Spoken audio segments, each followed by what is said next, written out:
નમસ્કાર મિત્રો, જય દ્વારકાધીશ. સ્વાગત છે તમારું એક નવા વિડીયોમાં. મિત્રો, આજની આ સ્ટોરી તમારા રૂવાણા ઊભા કરી દેશે અને તમને રડાવી પણ દેશે. માટે દરેક દર્શક મિત્રોને મારી નમ્ર વિનંતી છે કે આ સ્ટોરી અંત સુધી ધ્યાનથી સાંભળજો અને પસંદ આવે તો વિડીયોને લાઈક, શેર અને નવા હોય તો ચેનલને સબસ્ક્રાઈબ જરૂરથી કરજો. તો ચાલો સાંભળીએ આજની આ સ્ટોરી. આજે અચાનક વજુભાઈની તબિયત વધારે ખરાબ થઈ ગઈ હતી. એટલે એમના પત્ની હંસાબેને પોતાના દીકરાને ફોન કર્યો અને કહ્યું કે દીકરા, તું તો તારા બાપુજીની હાલત વિશે સારી રીતે જાણે છે અને હવે તો એની તબિયત વધારે ખરાબ થઈ ગઈ છે અને પથારીમાં સૂતા સૂતા તને ખૂબ જ યાદ કરે છે. એટલે થોડો સમય કાઢીને તારા બાપુજીને મળવા આવી જા અને વહુ અને બાળકોને પણ સાથે લેતો આવજે.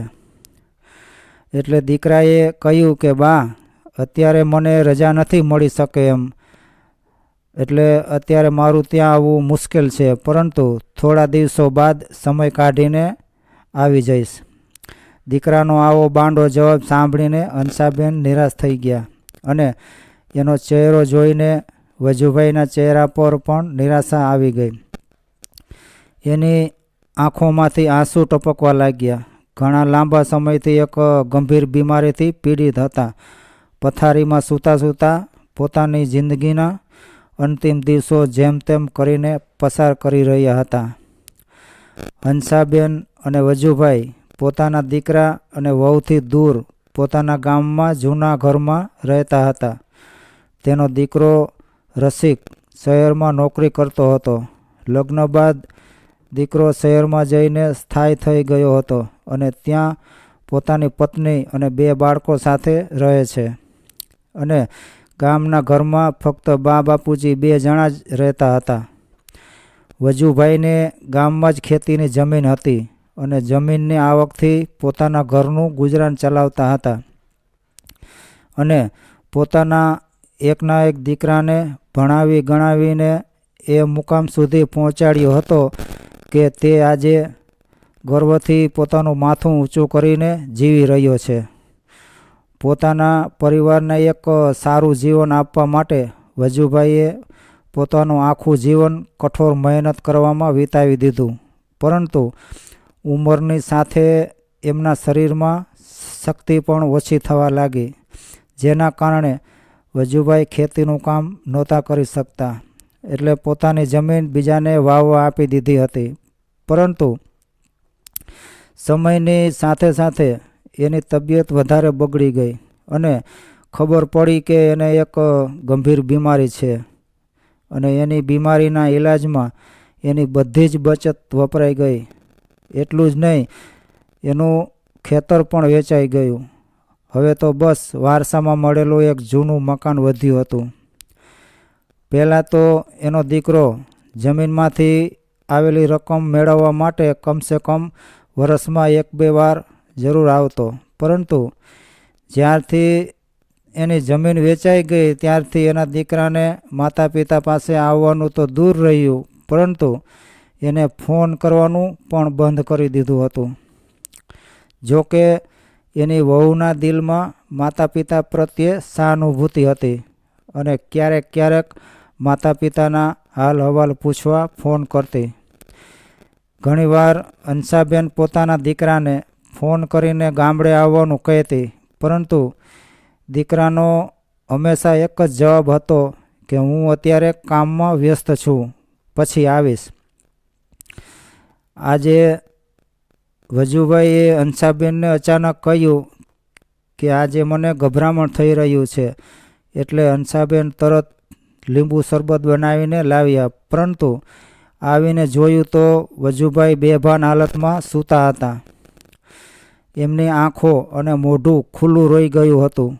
આ જોઈને હંસાબેનને પેટમાં ધ્રાસકો પડી ગયો કે મારા પતિ મને છોડીને હંમેશને માટે જતા રહ્યા છે. આ દ્રશ્ય જોઈ હંસાબેનની તો જાણે દુનિયા જ ઉજળી ગઈ હતી. એનું પોતાનું જો કોઈ હોય તો પોતાના પતિ વજુભાઈ સિવાય આ દુનિયામાં બીજું કોઈ નહોતું.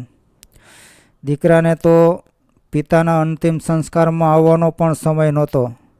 સાંજ સુધી રાહ જોઈ પરંતુ દીકરો ન આવ્યો. ત્યારે બધા જ સગા સંબંધીઓ અને ગામના લોકોએ નક્કી કર્યું કે હવે દીકરાની રાહ જોવી વ્યર્થ છે. એટલે ગામના લોકો સાથે મળીને વજુભાઈના અંતિમ સંસ્કાર કરવા માટે સ્મશાને લઈ ગયા. ત્યારે એનો દીકરો રસિક પાછળથી સ્મશાને પહોંચ્યો અને બાપુજીના અગ્નિ સંસ્કાર કર્યા. અને બાપુજીના મૃત્યુને હજુ તો 2 દિવસ માંડ વીત્યા હતા. ત્યાં તો રસિક પોતાની બા પાસે જઈને કહેવા લાગ્યો કે મારે ઓફિસમાં ઘણું બધું કામ છે અને અત્યારે પણ હું ઘણી મુશ્કેલીથી રજા લઈને આવ્યો છું અને જે થવાનું હતું એ તો થઈ ગયું છે. ભગવાનના નિર્ણયને આપણે થોડા બદલી શકવાના હતા, પરંતુ મારું હવે અહીં ઝાઝા દિવસ રોકાવાનું સંભવ નથી. હંસાબેન તો ગુમસુમ થઈને બેઠા હતા. એટલે તેમણે તો દીકરાને રોકવાનું પણ ન કહ્યું અને જવાનું પણ ન કહ્યું. હંસાબેન તો એકદમ સમાધિવશ થઈને બેઠા હતા.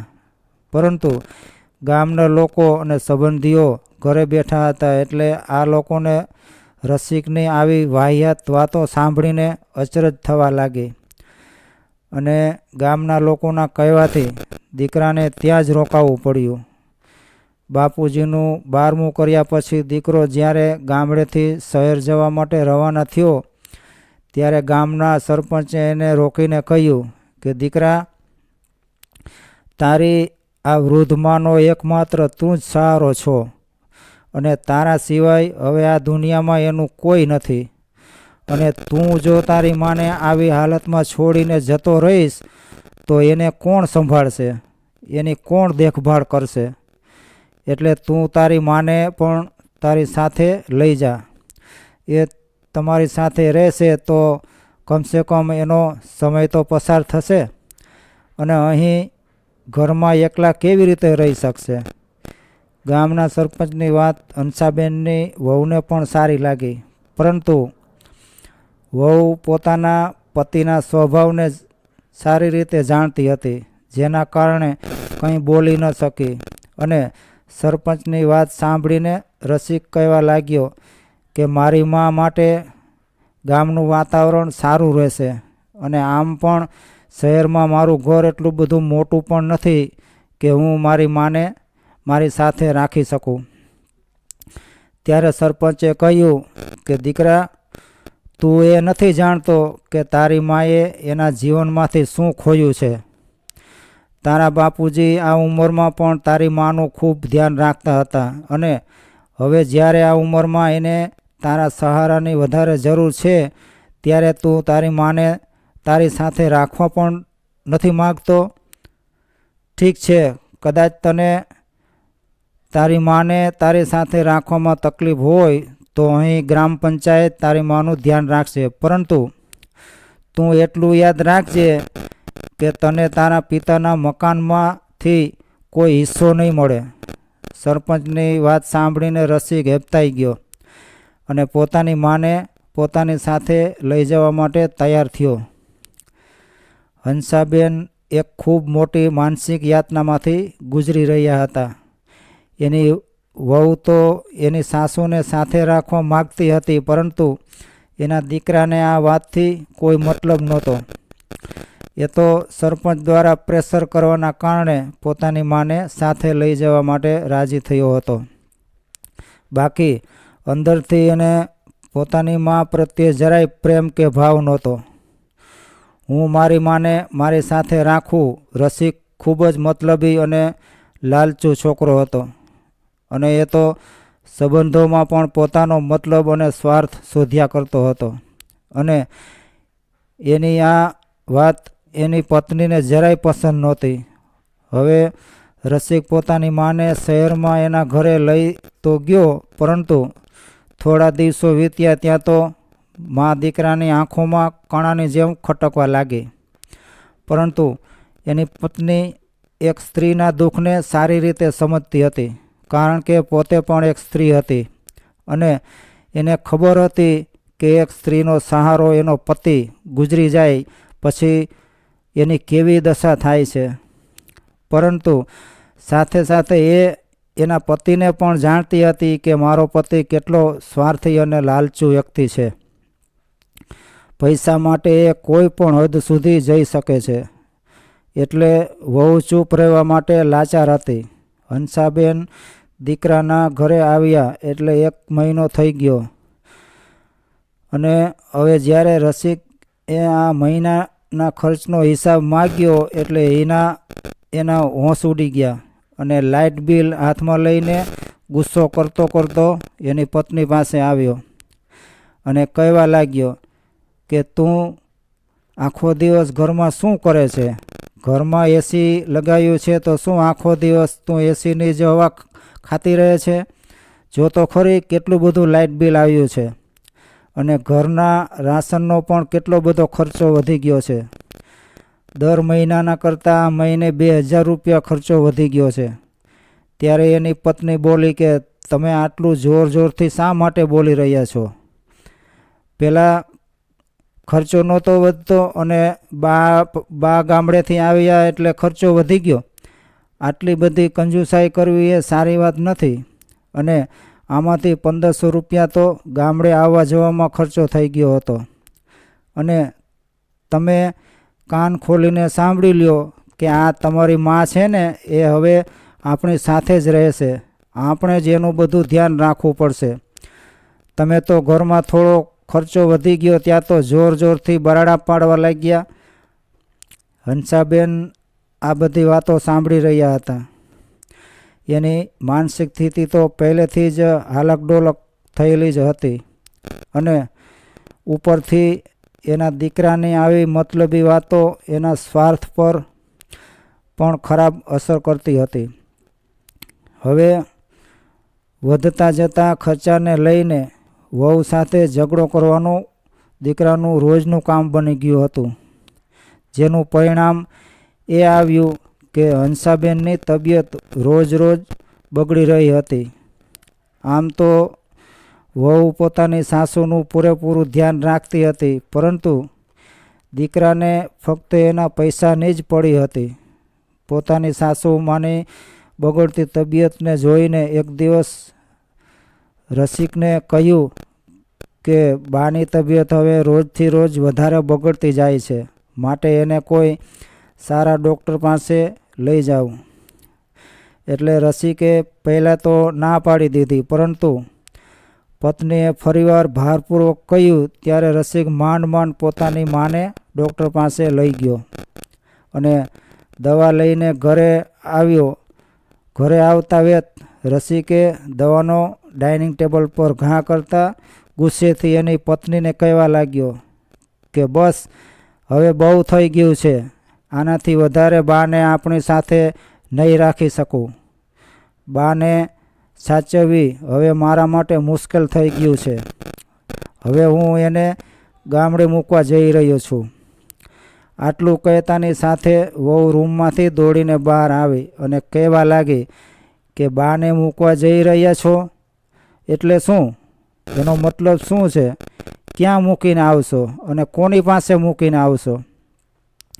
એટલે રસિકે એની પત્નીને કહ્યું કે એ બધી મને ખબર નથી.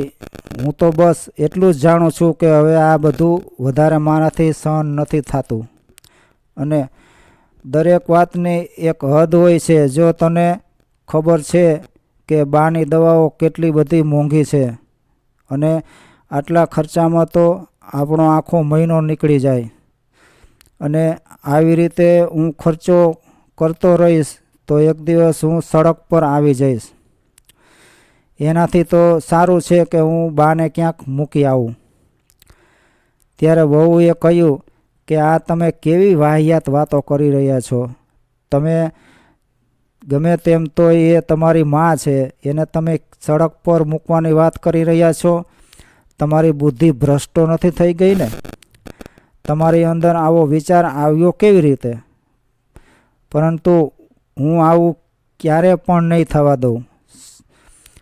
સમજી ગયા તમે? પોતાની પત્નીનો આવો ગુસ્સાભર્યો અવાજ સાંભળીને રસિકની આંખો 2 ને બદલે 4 થઈ ગઈ. કેમ કે આ પહેલી વાર જ હતું કે એની પત્ની આટલી ગુસ્સે થઈને વાત કરી રહી હતી. પરંતુ ત્યાર પછી તરત જ વહુએ વાતને સંભાળી લીધી અને પ્રેમથી પોતાના પતિને કહ્યું કે જુઓ, હું જાણું છું કે આજકાલ મોંઘવારી વધી ગઈ છે, પરંતુ એનો મતલબ એ તો નથી ને કે આપણે આપણી જવાબદારીમાંથી છટકી જઈએ. અને આમ પણ એ તમારી માં છે, તમારી સગી જનેતા છે. પોતાની જનેતાને સાચવવી, એનું ધ્યાન રાખવું એ દીકરાની ફરજ છે. પરંતુ વહુએ કહેલી વાતોની રસિક પર કોઈ જ અસર ન થઈ. એ તો હજુ પણ પોતાની માને ઘરથી દૂર જ કરવા માગતો હતો. રસિક તો એવું જ વિચારી રહ્યો હતો કે આ ઘરમાંથી માને કેમ દૂર રાખવી. કેમ કે રસિક એટલું તો સમજી ગયો હતો કે મારી પત્ની માની ફેવરમાં છે, ત્યાં સુધી તો માને ઘરથી દૂર કરવી મુશ્કેલ છે. એટલે રસિક હવે કોઈ ઉચિત સમય આવવાની રાહ જોઈ રહ્યો હતો. થોડા દિવસ પછી એકવાર રજની રસિક પોતાની માને દવા લેવા માટે હોસ્પિટલે લઈ ગયો. ત્યારે એને ત્યાં હોસ્પિટલમાં એક વ્યક્તિને જોયો જે ખૂબ જ પરેશાન હતો. કેમ કે એ વ્યક્તિની માની બંને કિડનીઓ ખરાબ થઈ ગઈ હતી, જેના કારણે એને કિડની ટ્રાન્સપ્લાન્ટ કરાવવા માટે એક ડોનરની જરૂર હતી. પરંતુ એને કોઈ પરફેક્ટ ડોનર મળતું નહોતું અને એની પાસે થોડા દિવસોનો જ સમય રહ્યો હતો. એટલે રસિક આ જોઈને વિચારવા લાગ્યો કે આ વ્યક્તિ એની મા માટે લાખો રૂપિયા આપવા તૈયાર છે, પરંતુ કહેવાય છે ને કે વિનાશકાળે વિપરીત બુદ્ધિ. અને જ્યારે આ વાતની રસિકને ખબર પડી એટલે એના શેતાની મગજમાં એક આઈડિયા આવ્યો અને તેમણે ડૉક્ટર સાથે વાત કરી કે મારી પાસે કિડની આપી શકે એવો એક ડોનર છે. અને ત્યાર પછી રસિકે પોતાની મા વિશે વાત કરી. પરંતુ ડૉક્ટરે કહ્યું કે આ ઉંમરે માજીની કિડની કાઢવાથી એની તબિયત ખરાબ થઈ શકે છે. એટલા માટે ડૉક્ટરે રસિકની વાત ન માની. ત્યારે રસિકે ડૉક્ટરને કિડનીના બદલામાં મળવાપાત્ર પૈસામાંથી થોડો હિસ્સો ડૉક્ટરને આપવાની વાત કરી. અને ડૉક્ટર પણ જાણતો હતો કે પેલો વ્યક્તિ પોતાની માનો જીવ બચાવવા માટે ડોનરને મોઢે માગ્યા પૈસા આપવા માટે તૈયાર હતો. એટલે ડૉક્ટરે પણ લાલચમાં આવીને હા પાડી.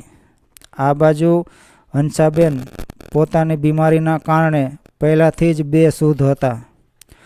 એનો લાભ ઉઠાવીને રસિક પોતાની માને ડૉક્ટરની નજર હેઠળ હોસ્પિટલમાં જ છોડીને જતો રહ્યો. જેનાથી કિડની ટ્રાન્સપ્લાન્ટ કરતાં પહેલાં જે કંઈ ટેસ્ટ કરવા માગતા હતા એ ટેસ્ટ ડૉક્ટર આસાનીથી કરી શકે. ડૉક્ટરે પહેલાં જ કહ્યું હતું કે અમે એમને એમ કોઈ વ્યક્તિની કિડની કાઢીને બીજા વ્યક્તિમાં ટ્રાન્સપ્લાન્ટ ન કરી શકીએ. આ કામ માટે ઘણા બધા ટેસ્ટ કરવા પડે છે. અમે જ્યારે બધા રિપોર્ટ જોઈ લઈશું ત્યારે જ ખબર પડશે કે આ કિડની ટ્રાન્સપ્લાન્ટ થઈ શકે એમ છે કે નહીં. એટલા માટે રસિક પોતાની માને ત્યાં હોસ્પિટલમાં જ છોડીને જતો રહ્યો. અને જ્યારે એ ઘરે પહોંચ્યો ત્યારે એની પત્ની મા વિશે પૂછવા લાગી. પરંતુ વહુએ જોયું કે એનો પતિ એનાથી નજર ફેરવી ગયો હતો. ઘણા સમય સુધી તો એ ચૂપ રહ્યો, પરંતુ એની પત્નીએ જ્યારે ભારપૂર્વક પૂછ્યું તો રસિકે કહ્યું કે જ્યારે હું બાને દવાખાને લઈ જઈ રહ્યો હતો ત્યારે બા અચાનક સડકની બીજી બાજુ જતી રહી અને જ્યારે હું એની પાછળ ગયો તો સડક પર વધારે ટ્રાફિક હોવાથી સડક પાર કરવામાં મારે વાર લાગી. ત્યાં તો બા કોણ જાણે ક્યાં જતા રહ્યા. મેં ખૂબ ગોત્યા પણ મળ્યા જ નહીં. પરંતુ વહુને પતિની વાત પર વિશ્વાસ ન આવ્યો એટલે એ કહેવા લાગી કે કમાલ છે, તમે બાની સાથે હોવા છતાં બા ક્યાંક જતી રહી અને તમે અહીં આરામથી બેઠા છો. એટલે રસિકે કહ્યું, તો શું કરવાનું? તને તો ખબર છે કે 24 કલાક પહેલાં કોઈ પોલીસ સ્ટેશનવાળા કાર્યવાહી નથી કરતા. તો પછી હું શું કરું? મેં તો બાને ઘણા શોધ્યા પરંતુ એ મળ્યા જ નહીં.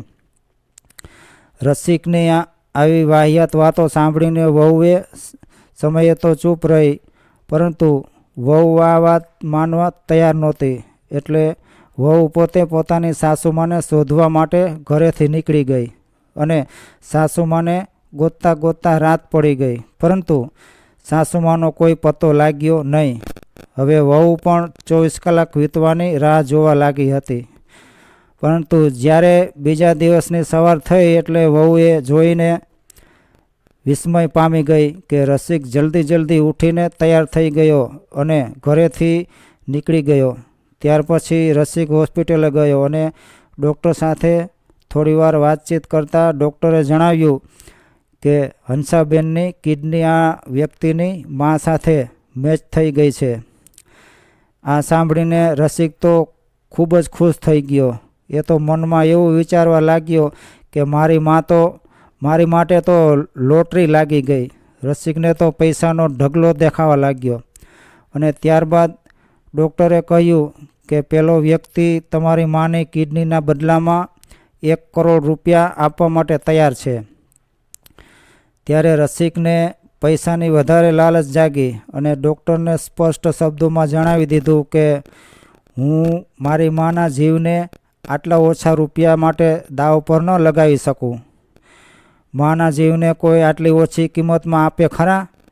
ત્યારે રસિકે વિચાર્યું કે જિંદગીમાં પૈસા ભેગા કરવાનો આનાથી વધારે સારો મોકો ફરીવાર ક્યારે મળશે એની કોઈ ખબર નથી. માટે લાલચને વશ થઈ પોતાની માની કિડનીના બદલામાં પૂરા 1.5 કરોડ રૂપિયાની માંગણી કરી અને મનમાં વિચારવા લાગ્યો કે બસ મને 1.5 કરોડ રૂપિયા મળી જાય પછી આ લોકો મારી માની કિડની કાઢે કે આંખો કાઢે, મને કોઈ ફરક નથી પડવાનો. ત્યાર પછી પેલા ધનવાન માણસે 1.5 કરોડ રૂપિયા આપવાની હા પાડી અને આ બાજુ વહુને એના પતિ ઉપર શંકા હતી, કારણ કે આજે સવારે આટલો બધો જલ્દી ઘરેથી નીકળ્યો હતો અને એ જાણતી હતી કે આ કોઈ સામાન્ય ઘટના નથી. એટલે આની પાછળ કંઈક તો રહસ્ય જરૂર છુપાયેલું છે. એટલે રસિકના ગયા બાદ વહુ પોતાની સાસુનો ફોટો લઈને પોલીસ સ્ટેશને ગઈ અને ત્યાં જઈને પીએસઆઈને બધી હકીકત જણાવી. એટલે પીએસઆઈને એવું લાગ્યું કે આ હિસાબે તો 24 કલાક થઈ ગયા છે. ત્યારબાદ FIR લખવામાં આવી અને વહુ પોલીસને સાથે લઈને હોસ્પિટલે જવા રવાના થઈ, જ્યાં એની સાસુમાનો ઈલાજ ચાલી રહ્યો હતો. આ બાજુ રસિક તો પૈસાની લાલચમાં સાવ અંધ બની ગયો હતો. એને તો એક વિચિત્ર સપનું જોતો હતો કે એકવાર આટલા બધા પૈસા હાથમાં આવી જાય પછી હું અહીંથી ક્યાંક દૂર જતો રહીશ અને મારી પત્ની સામે જૂઠાણું ચલાવીને એને સમજાવી દઈશ. હંસાબેન તો પહેલાંથી જ બેભાન હાલતમાં હતા, કેમ કે એને તો બેભાનના ઇન્જેક્શન આપવામાં આવ્યા હતા, જેથી કરીને એ વિરોધ ન કરી શકે. હવે હંસાબેનને ઓપરેશન થિયેટરમાં લઈ જવામાં આવી રહ્યા હતા. વહુ પોલીસ કાફલા સાથે હોસ્પિટલ પહોંચી ગઈ અને જ્યાં એની સાસુમાનો ઈલાજ ચાલી રહ્યો હતો ત્યાં ગઈ, પરંતુ ત્યાં એની સાસુમાં ન મળ્યા. પરંતુ પૂછપરછ કરી તો ખબર પડી કે આ માજી કાલે અહીં આવ્યા હતા. એટલે વહુ ડૉક્ટરને પૂછવા અંદર ગઈ, પરંતુ ડૉક્ટર ત્યાં હાજર નહોતા. બરાબર એ જ વખતે ત્યાં એક નર્સ આવી અને કહ્યું કે ડૉક્ટર તો એક વૃદ્ધ મહિલાની કિડની ટ્રાન્સપ્લાન્ટ કરવા માટે ડૉક્ટરની ટીમ સાથે ઓપરેશન થિયેટરમાં ગયા છે. હવે વહુને આ વાતની પહેલાંથી જ શંકા હતી, એટલે તે કંઈ પણ વિચાર્યા વગર ઓપરેશન થિયેટર તરફ દોડવા લાગી. ત્યાં પહોંચીને જોયું તો બરાબર બહાર ખુરશી પર એક વ્યક્તિ બેઠો હતો અને એ વ્યક્તિ ખૂબ જ પરેશાન લાગી રહ્યો હતો. એની બાજુમાં બહાર એક નર્સ ઊભી હતી. એટલે વહુએ જ્યારે આ નર્સને પોતાની સાસુમાનો ફોટો બતાવ્યો ત્યારે વ્યક્તિની નજર પણ ફોટા ઉપર પડી. એટલે એ વ્યક્તિ ચોંકી ગયો અને ગભરાતો ઓપરેશન થિયેટર તરફ જોવા લાગ્યો, કેમ કે આ વ્યક્તિ પેલી વૃદ્ધ મહિલાનો નાનો દીકરો હતો, જેને હંસાબેનની કિડની ટ્રાન્સપ્લાન્ટ કરવાની હતી. હવે વહુની શંકા બરાબર મજબૂત થઈ ગઈ હતી, એટલે તે દોડીને ઓપરેશન થિયેટર તરફ ગઈ અને દરવાજો ખખડાવવાનું શરૂ કરી દીધું. વહુની પાછળ પોલીસ પણ ત્યાં પહોંચી ગઈ હતી. પોલીસે દરવાજો ખોલાવ્યો અને વહુ પોલીસની સાથે જ ઓપરેશન થિયેટરની અંદર ગઈ. પરંતુ અંદર જઈને જુએ છે તો વહુની બેને બદલે 4 આંખો થઈ ગઈ, કેમ કે તેની સાસુની કિડની કાઢવાની પૂરેપૂરી તૈયારી થઈ ગઈ હતી અને સાસુમાં તો બેભાન અવસ્થામાં પડ્યા હતા. એને તો સપનામાં પણ કલ્પના નહોતી કરી કે એનો એકનો એક દીકરો પૈસાની લાલચમાં એની સાથે આજે શું કરવા જઈ રહ્યો છે. બરાબર એ જ વખતે રસિક ખંભા પર બેગ લટકાવીને બહારથી આવી રહ્યો હતો. એની સાથે પેલો અમીર વ્યક્તિ પણ હતો. અને જ્યારે રસિકે એની પત્નીને પોલીસની સાથે જોઈ તો એ ગભરાવા લાગ્યો અને ચાલાકી કરીને ત્યાંથી ભાગવા લાગ્યો. પરંતુ હવે એની વધારે ચાલાકી ચાલે એમ નહોતી.